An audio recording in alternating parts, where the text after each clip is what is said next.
വമൻ നുഅമ്മിറുഹു നുനക്കിസ്ഹു ഫിൽ ഖൽഖ്. അല്ലാഹു സുബ്ഹാനഹു വ തആല ചോദിക്കുകയാണ് അഫലാ യഅഖിലൂൻ. എന്താ അഫലാ യഅഖിലൂൻ?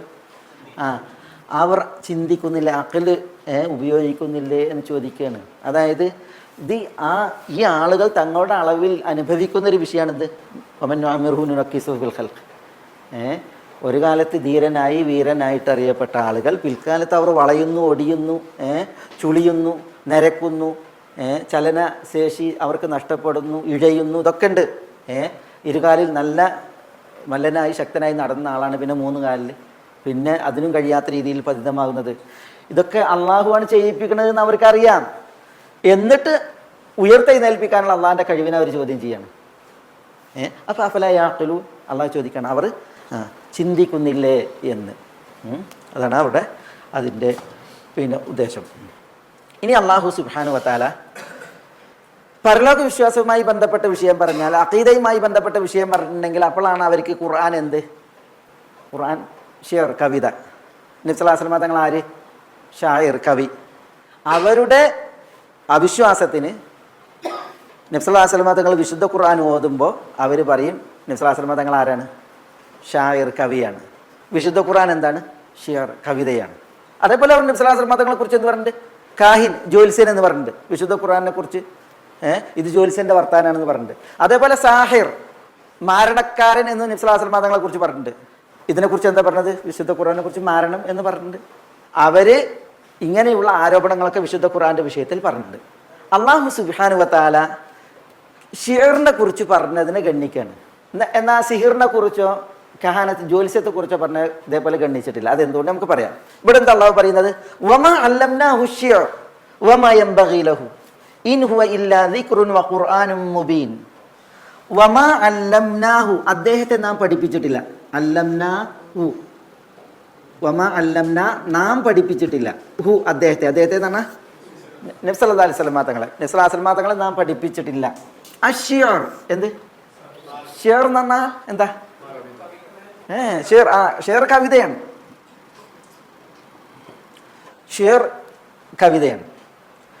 കവിത നാം അദ്ദേഹത്തെ പഠിപ്പിച്ചിട്ടില്ല. വമാ യൻബഗി ലഹു, ലഹു എന്ന് പറഞ്ഞാൽ അദ്ദേഹത്തിന്, നബി സല്ലല്ലാഹു അലൈഹി വസല്ലം തങ്ങൾക്ക്.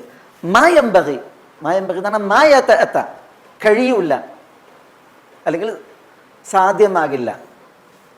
വമാ യസിഹു ലഹു, ശരിയാവുകയുമില്ല. അതാണ് വമാ യൻബഗി ലഹു, വമാ യസിഹു ലഹു, അദ്ദേഹത്തിന് സാധുവാവുകയില്ല, അല്ലെങ്കിൽ സംഗതമാവുകയില്ല, അല്ലെങ്കിൽ വമാ യതഅത്ത ലഹു, അദ്ദേഹത്തിന് നിർവഹിക്കാൻ കഴിയില്ല കവിത. അതാണ് എന്താ ഷിയർ. ഷിയർ നമ്മൾ മലയാളത്തിൽ കവിത എന്ന് പറയും അല്ലേ? കവിത എന്ന് പറഞ്ഞിട്ടുണ്ടെങ്കിൽ ഗദ്യവും പദ്യവും, കവിതയും കവിത അല്ലാത്തതും തമ്മിൽ എന്താ വ്യത്യാസം? ഒരു സംസാരത്തെ കവിതയാക്കി മാറ്റുന്നത് എന്താണ്? അതിൽ പ്രാസ ഉണ്ടാകും, അതേപോലെ അതിനെന്തുണ്ടാവും? വൃത്തം ഉണ്ടാവും, വസിൻ. അറബിയിൽ വസിൻ എന്ന് പറയും. അതേപോലെ കാഫിയ എന്ന് പറയും. വസിൻ വൃത്തമൊത്തുള്ള സംസാരമാണ്. കാഫിയ എന്ന് പറഞ്ഞിട്ടുണ്ടെങ്കിൽ അവസാനം ഒരു കവിതയുടെ അവസാന ഭാഗം, അതിനാണ് കാഫിയ എന്ന് പറയുക. അത് പ്രത്യേക രീതിയിലായിരിക്കും. കവിത എടുത്ത് നോക്കിയിട്ടുണ്ടെങ്കിൽ എങ്ങനെ കവിതകളൊക്കെ, ഇപ്പോൾ ഒരു കവിത നബി സല്ലല്ലാഹു അലൈഹി വസല്ലം തങ്ങളെ മദ്ഹ് ചെയ്ത് അഹ്മദ് ഷൗഖി, റീമുൻ അലൽ ഖായി ബൈനൽ ബാനി വൽ ആലമി അഹല്ല സഫ്കദമി ഫിൽ അഷ്ഹുരിൽ ഹുറൂമി, ഫിൽ ഹുറൂമി, അങ്ങനെയാണ് അവസാനിക്കണം. നോക്കി അവസാനത്തിൽ ഹുറൂമി. എന്നിട്ട് പറയാണ് കവി, യാ അഫ്സഹൻ നാതിഖീന ضاد قاطبة حديثك الشهد عند الذائق الفاهمي فاهمي أندا إن قلت في الأمر لا أو قلت فيه نعم فخيرة الله في لا منك أو نعمي نعمي. അതേപോലെ തന്നെ جاء النبيون بالآيات وانصرمت وجئتنا بحكيم غير منصرم أندا. പിന്നെ അതേപോലെ അസ്റാ ബിക അല്ലാഹു ലൈലൻ ഇദ് മലായികഹു വറുസ്ലു ഫിൽ മസ്ജിദിൽ അഖ്സ അലാ ഖദമി ലമ്മ റഔക ബിഹിൽ തഫു ബിസയ്യിദിഹിം കൽ ബദ്രി കശുഹ്ബി ബിൽ ബദ്രി ഔ കൽ ജുൻദി ബിൽ ആലമി. ഈ അവസാനം നോക്കിയാൽ നിങ്ങൾ ഒരു പ്രത്യേക രീതിയിലാണ് എല്ലാ കവിതകളും അവസാനിക്കുന്നത്.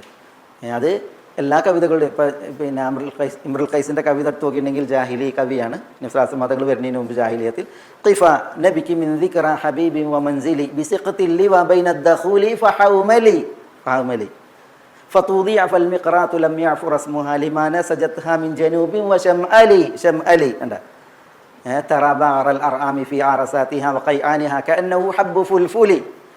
എല്ലാ കവിതകളും ലാമിയായ കവിത, ജീമിയായ കവിത, റായിയായ കവിത എന്നൊക്കെ പറഞ്ഞിട്ട് ഇങ്ങനെ കവിതകളെ കുറിച്ച് പറയും.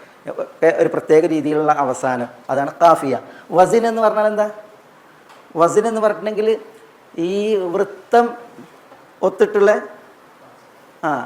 പിന്നെ കവിതകൾ. ഇപ്പം അറബി ഭാഷയിൽ എത്ര വൃത്തമുണ്ട്? അറബി ഭാഷയിൽ 16 വൃത്തമുണ്ട്. ആ വൃത്തത്തിൽ ഒതുങ്ങിയിട്ടായിരിക്കും എല്ലാ കവിതകളും. തവീൽ എന്ന് പറയും. തവീലുൻ ലഹു ദൂനൽ ബുഹൂരി ഫദായിലു ഫഊലുൻ മഫാഈലുൻ ഫഊലുൻ മഫാഈലു. ഈ പിന്നെ പദ്യം ചൊല്ലൽ മത്സരത്തിലുണ്ടല്ലോ, പദ്യം ചൊല്ലൽ മത്സരത്തിൽ മത്സരാർത്ഥികൾ പദ്യം ചൊല്ലുന്നതിന് മുമ്പ് അതിൻ്റെ ബഹറ് ചൊല്ലും. എന്നിട്ടാണ് എന്ത് ചെയ്യുക? പദ്യം ചൊല്ലുക. ഏത് പദ്യം ചൊല്ലുകയാണെങ്കിലും ഇത് ഇന്ന ബഹറിലാണ്, ഇന്ന വൃത്തത്തിലാണ് എന്ന് ചൊല്ലും. എന്നിട്ട് അതിൻ്റെ ആ വൃത്തം ചൊല്ലിയിട്ട് പിന്നെയാണ് ഫഊലുൻ മഫാഈലുൻ ഫഊലുൻ മഫാഈലു, അല്ലെങ്കിൽ മുസ്തഫീലുൻ മുസ്തഫീലുൻ മുസ്തഫീലു, ഇങ്ങനെ ചൊല്ലിയിട്ടാണ് എന്ത് ചെയ്യുക? പദ്യം ചൊല്ലുക. ഇന്ന വൃത്തത്തിലാണെന്ന് അറിയിക്കാൻ വേണ്ടി. അതാണ് വസിൻ എന്ന് പറയുന്നത്.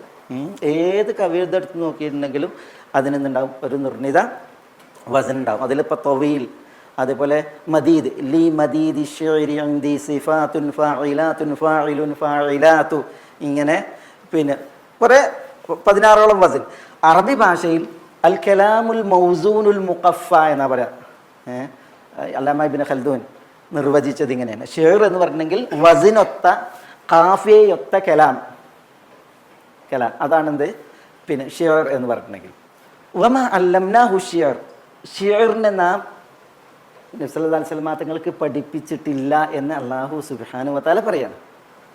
വമ യംബഗി ലഹു, നബി സല്ലല്ലാഹു അലൈഹി വസല്ലം തങ്ങൾക്ക് അത് സംഗതവുമല്ല, നബി സല്ലല്ലാഹു അലൈഹി വസല്ലം തങ്ങൾക്ക് അത് തരപ്പെടുകയും ഇല്ല എന്നുള്ളതാണ് അല്ലാഹു സുബ്ഹാനഹു വ തആല പറയുന്നത്.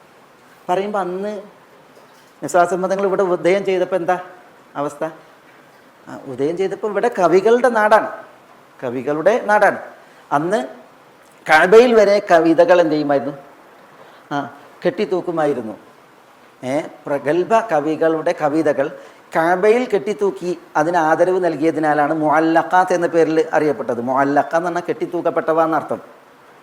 ഇമ്രുൽ ഖൈസിൻ്റെ കവിതകൾ, നാബിഗത്ത് സുബിയാനിയുടെ കവിതകൾ, തറഫത്ത് ബിൻ അബ്ദിൻ്റെ കവിതകൾ, അതേപോലെ തന്നെ Zuhair bin Abi Sulma, Amr bin Kulthum, Labid bin Rabia, Antara ibn Shaddad, ഇതൊക്കെ അന്നത്തെ നിപുണന്മാരായ കവികളാണ്. കവികൾ എന്ന് പറഞ്ഞെങ്കിൽ നിമിഷ കവികൾ.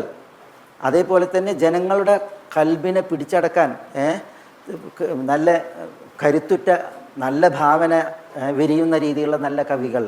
അത് ഞാൻ ചിലപ്പോൾ ആഷ ഖൈസിനെ കുറിച്ചൊക്കെ പറഞ്ഞിട്ടുണ്ടാവും. ആഷ ഖൈസ് എന്ന് പറയുന്ന നജിദിയൻ കവി കവിത പാടിയിട്ട് എന്ത് ചെയ്യുമായിരുന്നാണ്?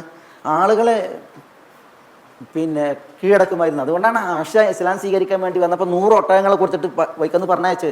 ആഷ നബി സല്ലല്ലാഹു അലൈഹി വസല്ലം തങ്ങളെ സ്വീകരിക്കാൻ വേണ്ടിയിട്ട് പുറപ്പെട്ടു വരിക നജിദിൽ നിന്ന്.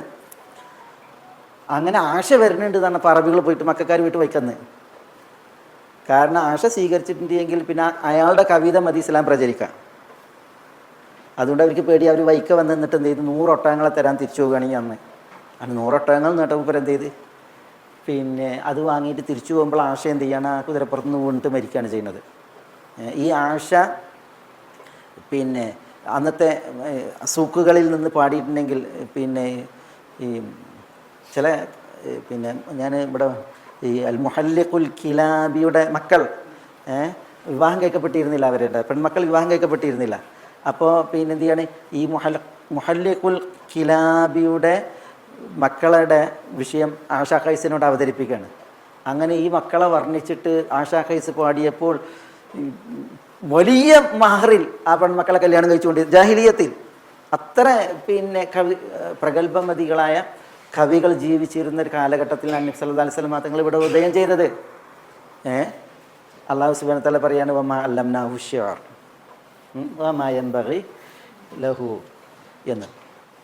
അതിൻ്റെ അർത്ഥം നബി സല്ലല്ലാഹു അലൈഹി വസല്ലം പിന്നെ കവിതയെ ഇഷ്ടപ്പെട്ടില്ല എന്നോ ഇസ്ലാമിൽ കവിത പാടില്ലെന്നോ പ്രശംസനീയമല്ല എന്നോ അല്ല.